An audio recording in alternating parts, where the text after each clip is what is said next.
महत्वाची बातमी आहे। विधान परिषदेचा अर्ज भरण्यासाठी आता केवळ 2 दिवस शिल्लक आहे, पण अद्यापही अंतिम तोडगा निघालेला नाहीये। पुणे आणि छत्रपती संभाजीनगरच्या जागेवर महायुतीमध्ये तिढा कायम दिसतोय। बघूयात। महायुतीमध्ये परिषदेच्या रिक्त 10 जागा भाजपला सुटल्याची सूत्रांची माहिती आहे, तर पुणे आणि छत्रपती संभाजीनगरच्या जागेचा तिढा अद्याप कायम असल्याची चर्चा आहे। महायुतीमध्ये 2 जागांवर तिढा कायम आहे।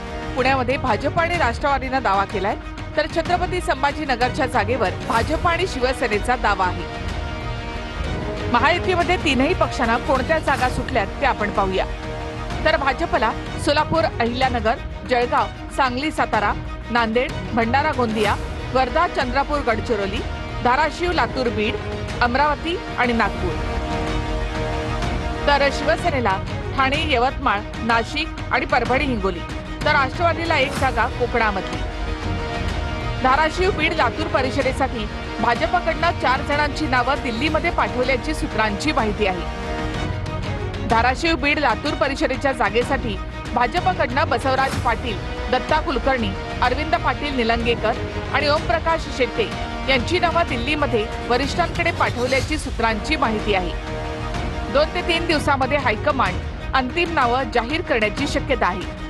तेथे अहिल्यानगरच्या जागेसाठी राष्ट्रवादीकडनं संग्राम जगताप यांचे बंधू सचिन जगताप यांना उमेदवारी अर्ज दिल्यामुळे वातावरण तापलंय, कारण अहिल्यानगर परिषदेची जागा भाजपमध्ये उद्या प्रवेश करणाऱ्या प्राजक्त तनपुरे यांना दिली जाणार असल्याची चर्चा आहे। महाविकास आघाडीमध्ये काँग्रेस 8, ठाकरेंची शिवसेना 4 आणि पवारांची राष्ट्रवादी 3 अशा 15 जागांवर लढणार आहे। या 17 पैकी 15 जागेवर आम्ही एकमताने आमचा उमेदवार जो आहे, 2 ठिकाणी 2 जागांवर आमची अद्याप चर्चा सुरू आहे। येणाऱ्या 2 दिवसात या 2 जागेच्या संदर्भात देखील निर्णय होईल। नांदेड आणि नाशिक जागेच्या संदर्भात तिन्ही पक्षांनी त्या ठिकाणी दावा केलेला आहे।